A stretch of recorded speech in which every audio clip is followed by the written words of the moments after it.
My girlfriend Olivia said Rowan will always be part of my life. He is family. If you cannot accept that, Jack, then maybe you should not marry me, she said in front of both our families at dinner, while her ex-boyfriend sat at the head of the table smirking. So I said okay, stood up, and walked away from a $90,000 wedding. What happened next destroyed everything they thought they knew about modern relationships. My name is Jack. I am 34, and up until that dinner I thought I was getting married in 2 months. I am a structural engineer here in Portland, the kind of guy who measures twice and cuts once. You know, I have got this little craftsman house in Selwood that I have been fixing up for years, and my rescue dog Scout, who is basically my best friend. Pretty boring life, but it was mine. My girlfriend Olivia, 32, works as a development manager for some local arts nonprofit. She is one of those people who just lights up a room when she walks in, articulate as anything, always talking about being emotionally evolved and how most people are stuck in outdated relationship models. Her family's got money, big progressive types from Lake Oswego who use therapy speak like, it is a second language. Here is where it gets complicated. Olivia has this ex-boyfriend named Rowan who she calls her best friend. This guy runs some podcast called Open Bonds about modern love and emotional fluidity or whatever. The thing that always bothered me was how he had a key to her parents' house and showed up to literally every family event. Every single one, birthday parties, holidays, casual Sunday dinners. When I asked Olivia about it early in our relationship, she said their connection transcended traditional boundaries, and that jealousy was just fear dressed up as love. I tried to be cool about it, I really did. But something always felt off. So Sunday night, we are having dinner at her parents' house. This sprawling place in Lake Oswego with more square footage than most people see in a lifetime. All reclaimed wood and floor-to-ceiling windows that probably cost more than my entire house. It is supposed to be a nice family dinner, my parents and hers, talking about engagement party plans and wedding details. Normal stuff. My mom brought homemade rolls. My dad's wearing his good shirt. Everyone's being extra polite. Then Rowan walks in. He doesn't knock, doesn't ring the doorbell, just uses his key and strolls into the dining room like he owns the place. We are all already halfway through the main course, and this guy just pulls out the chair at the head of the table and sits down. Not even an apology for being late. Olivia doesn't even blink, just lights up with this huge smile and says perfect timing like this was all choreographed. My parents exchanged this look. They are polite people, raised not to make scenes, but I can see my mom's jaw tighten and my dad's fork pause halfway to his mouth. They are trying to figure out what the hell is happening and why nobody else seems surprised. The conversation moves to engagement party planning, and my mom, bless her heart, asks this completely innocent question. Olivia, will Rowan be attending your engagement party too? The entire room goes dead silent. Olivia sets down her fork, looks directly at me, and says in front of both our families, Rowan will always be part of my life. He is family. If you cannot accept that, Jack, then maybe you shouldn't marry me. Her parents are nodding like she just said something profound. My parents look like someone slapped them. And Rowan, this guy is sitting there with this little smirk like he is watching his favorite show. Everyone's waiting for me to respond. To defend myself, argue, apologize, something. I can feel all these eyes on me, waiting for me to either back down or blow up. I stare at Olivia for what feels like forever. Then I say, very quietly, okay, that is it, just okay. I fold my napkin, stand up, and tell my parents, let's go. You should have seen Olivia's face. That little smirk, she had completely disappeared because she realized okay wasn't me giving in, it was me walking away. The next morning, I email our wedding planner Grace and cancel everything. All of it. The venue, the catering, the flowers, the band, everything. Since Olivia's family handled all the deposits as their wedding gift to us, something like $90,000, I don't owe a penny. I also close out our joint wedding registry account that we had been building up for months. Turns out when both names are on the account, either person can make changes. I send one text to Olivia's mother. Thank you for dinner. I agree with Olivia. Some things aren't negotiable. That evening, Olivia lets herself into my house with her key. I hear the front door open and I am sitting in my living room with Scout, just scratching behind his ears and thinking about how quiet it has been all day. How peaceful. Honestly. No tension. No walking on eggshells. No wondering what mood everyone's going to be in. She finds me there, but what she also finds are all her belongings, boxed up, labeled, stacked neatly by the front door. I had spent the whole afternoon going through everything methodically, the way I approach work projects. Her clothes, her books, her fancy skincare products, that collection of crystals she swore helped with energy alignment. Everything sorted and packed with the same precision I use for structural calculations. "What is this?" she asks, and I can hear her voice starting to shake, like she genuinely cannot believe I followed through. "You will need to pick these up tonight," I tell her, still sitting on my couch, still petting Scout. "I will give you proper notice about the locks. You have got until this weekend to get anything I missed." Now she is getting loud, voice climbing an octave. "You cannot just throw me out of our home." I look at her and say, "It is my home, Olivia. You were just staying here." That is when it really hits her. She starts crying, saying I am being dramatic, that this is all some big misunderstanding, that the ultimatum wasn't real, just her way of testing whether I could handle the complexities of evolved relationships. She keeps using words like growth and emotional maturity while mascara runs down her cheeks. "Man, don't blow this up. She is testing your comfort with modern relationships." And that is when my best friend, Noah, who has been watching this whole disaster unfold, sends me a photo.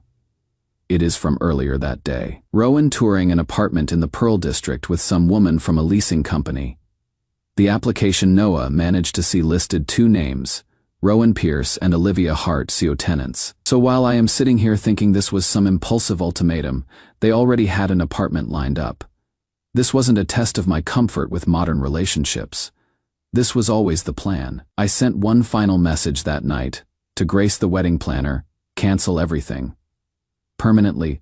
Update 1, so the morning after I posted, Olivia's dad Thomas calls me, not to apologize or ask if we can work things out.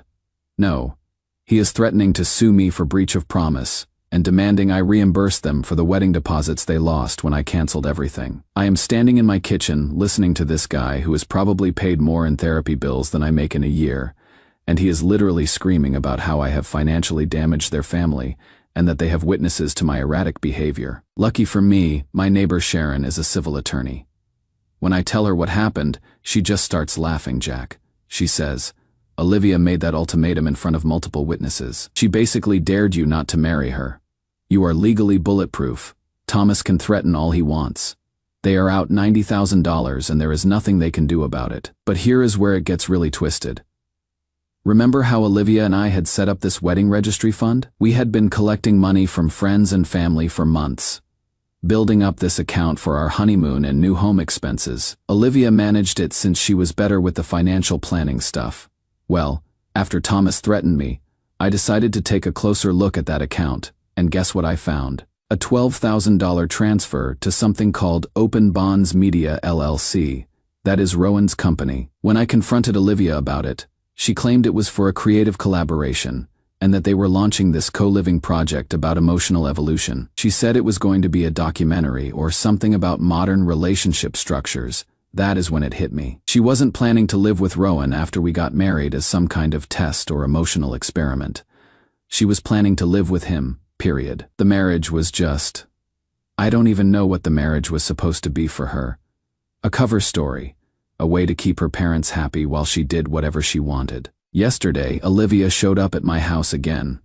This time she is crying before she even gets through the door.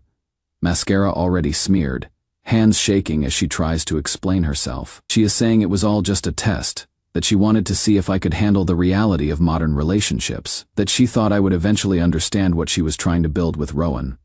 I told her, "You don't test loyalty by demanding betrayal." She kept saying she thought I would come around, that most people just need time to evolve past traditional thinking, that I was more enlightened than other men she had dated, and she believed I could grow into this new paradigm.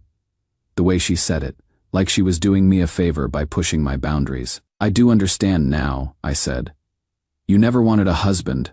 You wanted an audience." The look on her face when I said that, like I would finally seen through the performance to what was really happening. She tried to argue, saying I was being reductive, that their connection was about emotional authenticity and breaking down patriarchal relationship structures. But here is the kicker. This morning, Grace the wedding planner accidentally forwards me an email. It is from Olivia's mother to her, dated 3 weeks before that dinner. Email sent at 7:42 p.m. with the subject line Rowan ceremony remarks setup. The message says, "Please coordinate a microphone for Rowan's short speech during the ceremony. We would like it to symbolize Olivia's lifelong connections." They had the entire thing scripted.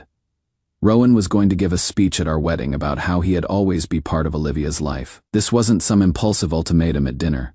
This was months in the planning. I keep thinking about how they all sat there that night, watching me, waiting to see if I had just accept being part of their little emotional experiment. How many other people knew? How long were they planning to string me along? The most messed up part is that I actually feel relieved. Like I dodged something way worse than just a bad marriage. Scout's been extra clingy lately, like he knows something was wrong too. Dogs always know. Update 2. So first off, word travels fast in Portland's social circles, especially when there is a $90,000 wedding disaster involved. Olivia's parents have been telling anyone who will listen that I was emotionally unstable and afraid of intimacy. They are painting this picture of me as some controlling guy who couldn't handle Olivia's enlightened approach to relationships. But here is the thing about small cities. News travels both ways. People started asking questions about why the registry money went to Rowan's company and what exactly this co-living project was supposed to be. Turns out, when you are managing other people's charitable donations at a nonprofit and you are transferring money to your boyfriend's business, people get curious. Olivia got suspended from her job pending an investigation for financial misconduct. They are not saying she stole anything, but they want to make sure she kept her personal creative projects separate from the organization's money. Meanwhile, Rowan decided to fight back by releasing this podcast episode called Men with Fragile Boundaries. Spent 45 minutes talking about how traditional masculinity cannot handle evolved relationship structures, how some men need to own women instead of loving them. Never mentioned my name, but everyone knew who he was talking about. That backfired spectacularly. 3 days later, someone posted a Reddit thread with court documents from Seattle showing that Rowan had a restraining order filed against him 2 years ago. Some woman accused him of psychological coercion under the guise of open relationships. Apparently, he had convinced her and her boyfriend to let him move in with them, then systematically destroyed their relationship from the inside. The sponsors dropped him overnight. Several episodes got flagged for violating community guidelines about harassment. Though his main podcast feed is still up. Turns out when you have got a documented history of manipulating couples, most advertisers don't want their brands associated with that kind of content. Thomas and Marilyn Hart had their own problems. The stress of losing all that wedding money on top of their other expenses caused them to have this huge public argument at some charity gala. People started talking about their failed real estate investment and how they had been living beyond their means for years. They ended up selling the Lake Oswego house to cover their debts and moved into a condo. So much for their progressive values when the bills came due. But the real bombshell came last week. I found an anonymous email in my inbox with just a subject line: "You deserve to know the truth. No return address." Obviously a burner account. Attached was this document called Co-Family Charter. I am not even kidding. It is like a business plan for emotional manipulation, outlined this whole shared emotional ecosystem between me, Olivia, and Rowan. Talked about rotational intimacy boundaries, shared holidays, and these charts for distributing emotional labor. The worst part, it listed 4 other couples who had been recruited into similar social experiments. I looked them up on social media, found what I could. 2 are already divorced. 1 couple moved to different states. The 4th couple, I found the guy's LinkedIn and sent him a careful message. He called me within an hour. Turns out they went through almost the exact same thing. Different ex-boyfriend, same basic setup.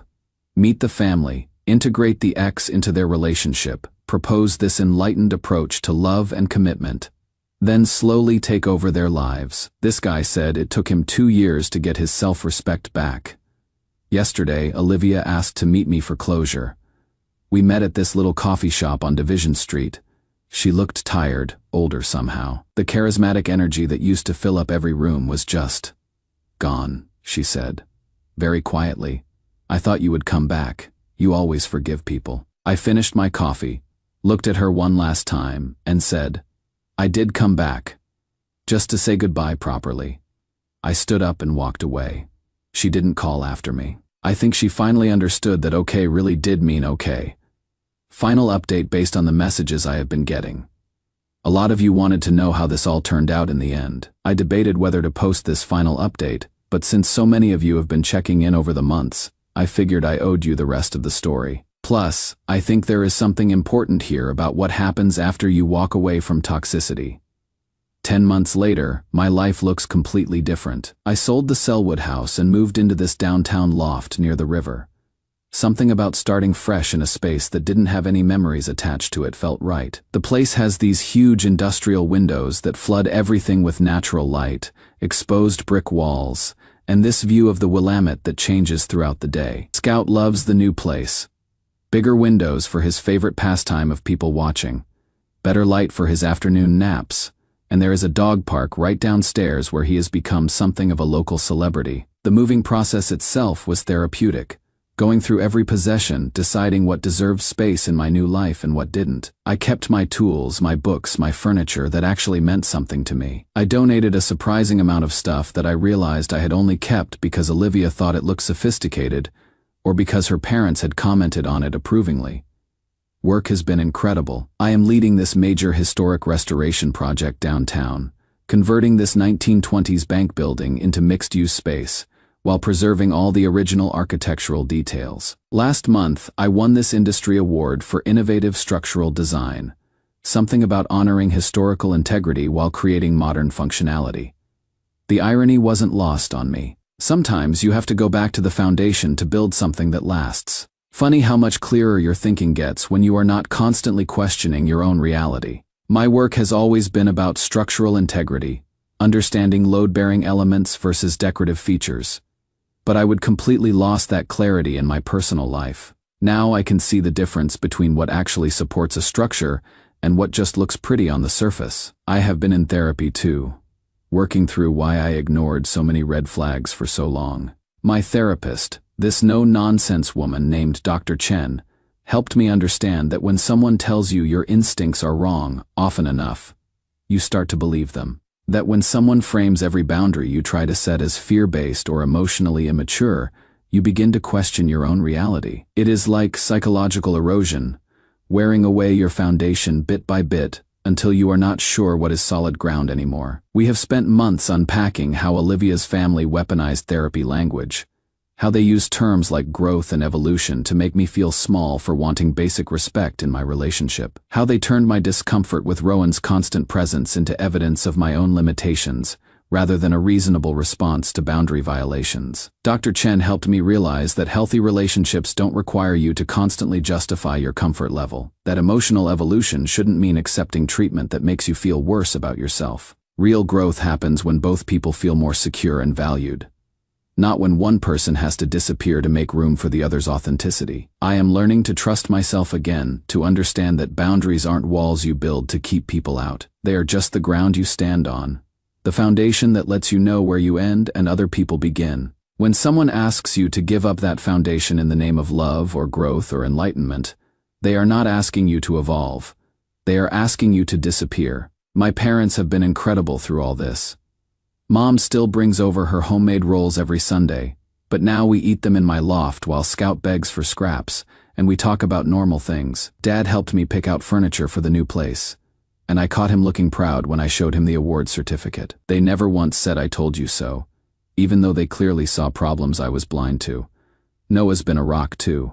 He is the one who convinced me to start dating again, though I am taking it slow. There is this woman, Sarah, who works at the coffee shop near my building. We have been talking for a few weeks now, just casual conversations about books and hiking trails, and her rescue cat, who apparently has strong opinions about everyone who enters her apartment. She doesn't know my story yet, and there is something refreshing about being just Jack to her, not Jack who survived the emotional manipulation experiment. As for Olivia and her crew, the investigation cleared her of criminal fraud, but she got fired anyway. The nonprofit didn't want the liability of keeping someone around who blurred personal and professional boundaries. Word got around in Portland's nonprofit community, and apparently she has had trouble finding another position in her field. Her parents are living in that condo now, and from what I hear through mutual acquaintances, they are not handling the lifestyle downgrade very well. Thomas had to get a part-time consulting job to make ends meet.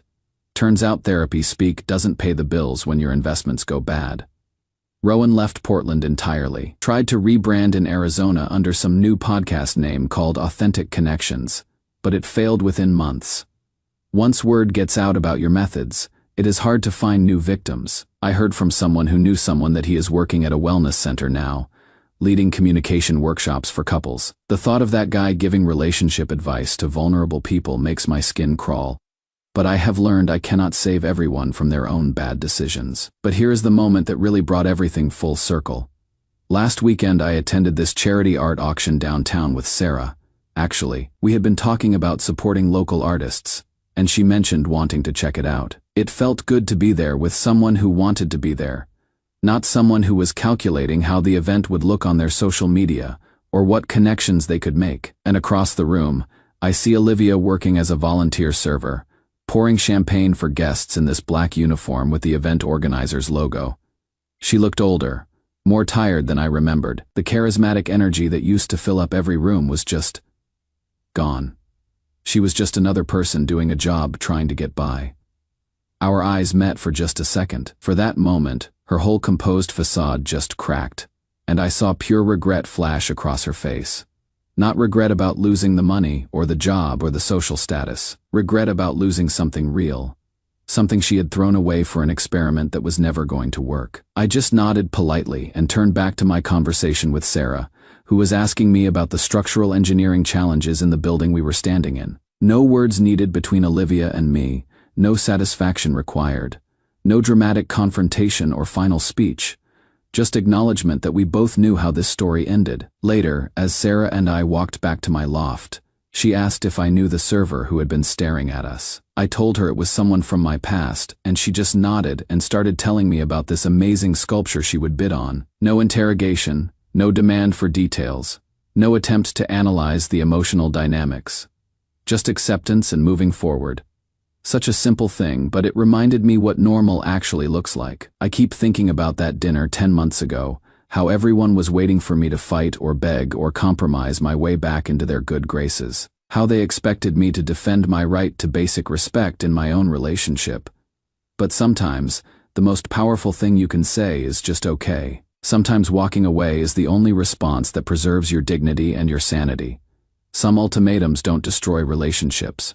They reveal them. They show you who someone really is when they think they have all the power.